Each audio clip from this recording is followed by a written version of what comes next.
கர்த்தருடைய பரிசுத்த நாமம் மகிமைப்படுவதாக. இந்த அருமையான வாரத்தின் முதல் நாளில் கர்த்தர் நம்மளை அணைத்திருக்கிறார். அவருடைய வார்த்தையோடு நம்முடைய புதிய வாரங்கள் தொடங்குகிறது.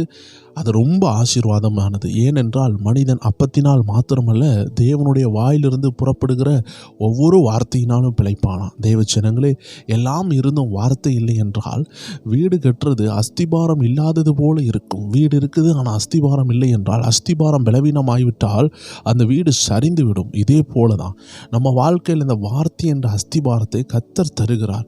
அது எதற்கு தெரியுமா? உங்களுடைய எல்லா விஷயங்களும் நிரந்தரமாக நிற்கிறதற்காக. வார்த்தையினாலும் ஜபத்தினாலும் வராத எல்லா பொருள்களிலும் சத்துருடைய அட்டாக்ஸ், போராட்டங்கள் அதிகமாக இருக்கும். அதனால தான் ஆண்டவர் எல்லா காரியத்திலையும் அவருடைய வார்த்தையை அனுப்பி நம்ம கூட அவர் வருகிறார். தேவ ஜனங்களே, இந்த அருமையான முதல் நாளில் கர்த்தர் நம்மளோடு பேசுகிற ஒரு வார்த்தை யாக்கோபு 5வது அதிகாரம் 17வது வசனம்.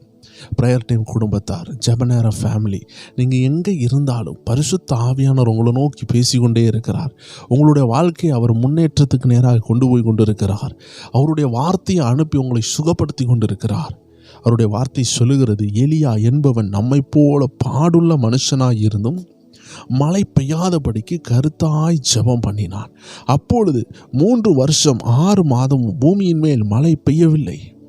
மறுபடியும் ஜெபம் பண்ணினான். அப்பொழுது வானம் மழையை பொழிந்தது, பூமி தன் பலனை தந்தது. தேவ ஜனங்களே, நம்ம கருத்தான ஜெபம்னு ஒரு ஜெபத்தை வேதம் சொல்லுகிறது. இந்த உலகத்தை வைத்து நம்ம சிந்தனையை குழப்பி நம்ம வேதனைகளால் நிறைந்து ஆண்டவர்கிட்ட போய் ஜெபிக்கிற ஒரு ஜெபம் உண்டு. கவலையோடு ஒரு ஜெபத்தை பண்ணுவோம், விசுவாசம் இல்லாமல் ஒரு ஜெபத்தை பண்ணுவோம். ஆண்டவர் சொல்கிறாரு, கருத்தாக ஒரு ஜெபத்தை பண்ணுங்க, ஆவியில் ஒரு ஜெபத்தை பண்ணுங்க. ஒரு ஜெபம் பண்ணாலும் அதை ஆவியில் பண்ணுங்க. 5 மணிக்கு ஒரு ஜெபித்தோம், நம்ம ஆவியில் ஜெபிக்காமல் இருந்தால், தேவ ஜனங்களே, கருத்தாக ஜெபிக்காமல் இருந்தால் அது பயனற்று போயிடும். 5 நிமிஷம் ஜெபித்தாலும் ஆவியோடு உண்மையோடு கருத்தாக ஜெபித்து பாருங்களேன், அதனுடைய விளைவை நீங்கள் பார்ப்பீர்கள்.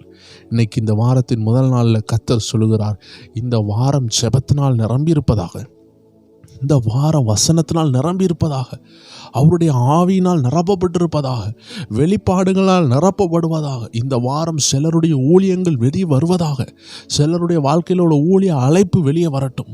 இந்த வாரம் கடனில் இருந்து நீங்கள் வெளியே வாங்க. இந்த வாரம் போராட்டங்களிலிருந்து நீங்கள் வெளியே வாங்க. பிசாசின் பிடியிலிருந்து வெளியே வாங்க. கர்த்தர் இந்த வாரத்தில் கருத்தான ஜெபத்திற்கு பதில் கொடுக்க போகிறார்.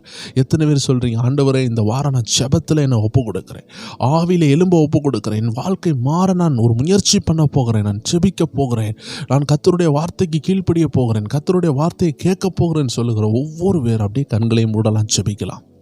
அன்பான ஆண்டவரை, யாரெல்லாம் அந்த வார்த்தையை கேட்டு ஜெபித்து கொண்டு இருக்கிறாங்களோ, நான் ஆவியில் பார்க்குறேன். ஒரு சகோதரி தன் தோள் மேலே ஒரு பிள்ளையை போட்டு ஜெபித்து கொண்டு இருக்கிறத நான் ஆவியில் பார்க்குறேன். ஆண்டு சொல்லுகிறார், உங்கள் பிள்ளைகளை ஆண்டு ஆசீர்வதிக்கிறார், உங்கள் குடும்பத்தை ஆசீர்வதிக்கிறார்.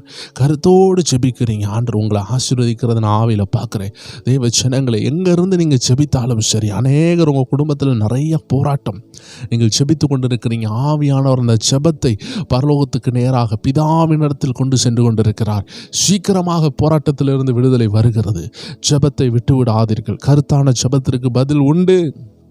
கர்த்தருடைய ஆவியானவர்களோடு பேசி கொண்டிருக்கிறார். நன்றி அப்பா, நன்றி அப்பா. ஒவ்வொருவரையும் பலப்படுத்துங்க.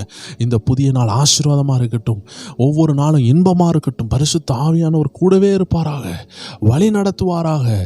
பெரிய காரியங்களை காண உதவி செய்யுங்க. இந்த நாள் இன்பமான நாளாக, பரிசுத்த ஆவியானவரோடு நடக்கிற ஒரு நாளாக, பரிசுத்த ஆவியின் சத்தம் கேட்கிற ஒரு நாளாக, அவருடைய சித்தத்தை செய்கிற ஒரு நாளாக, இன்னையிலிருந்து பரிசுத்த ஆவியானவர்களை பிலிப்பை போல தூக்கி செல்லுகிற நாளாக அமைய நாங்கள் ஜெபிக்கிறோம், வாழ்த்தி ஆசீர்வதிக்கிறோம். இயேசு கிறிஸ்துவின் நாமத்தில் ஜெபிக்கிறோம் எங்கள் ஜீவனுள்ள நல்ல பிதாவே. ஆமேன், ஆமேன், ஆமேன். God bless you. கர்த்தருடைய நாமம் மகிமைப்படட்டும். எல்லா ப்ரேயர் டைம் ஃபேமிலிக்கும் அன்பின் வாழ்த்துகள். நீங்கள் எந்த தேசத்தில் இருந்தாலும், எந்த பட்டணத்தில் இருந்தாலும், எந்த கிராமத்தில் இருந்தாலும், கர்த்தர் அவங்க கூட இருந்து உலகத்தை கலக்கிறவர்கள் இங்கேயும் வந்து விட்டார்கள் என்று சொல்லத்தக்கதாக கர்த்தர் உங்கள் கூட இருக்கிறத பார்ப்பீங்க. கர்த்தருடைய நாமம் மகிமைப்படட்டும். இன்று யாரும் 9 மணி அளவில் நம்ம ஜெப நேரம் சேனலில், நம்ம ப்ரேயர் டைம் சேனலில் நம்ம ஒரு ஜெபத்தை வைத்திருக்கிறோம். 9 மணி அளவில் உங்களை சந்திக்கலாம். இன்றைக்கி ஆண்டவர் அநேகருக்கு சுகத்தை கட்டளையிடுவார், வியாதியிலிருந்து விடுதலை கொடுப்பார் என்று பேசியிருக்கிறார். ஜனங்கள் கண்டிப்பாக அட்டன் பண்ணுங்க. கர்த்தருடைய நாமம் மகிமைப்படட்டும். God bless you. ஆமென்.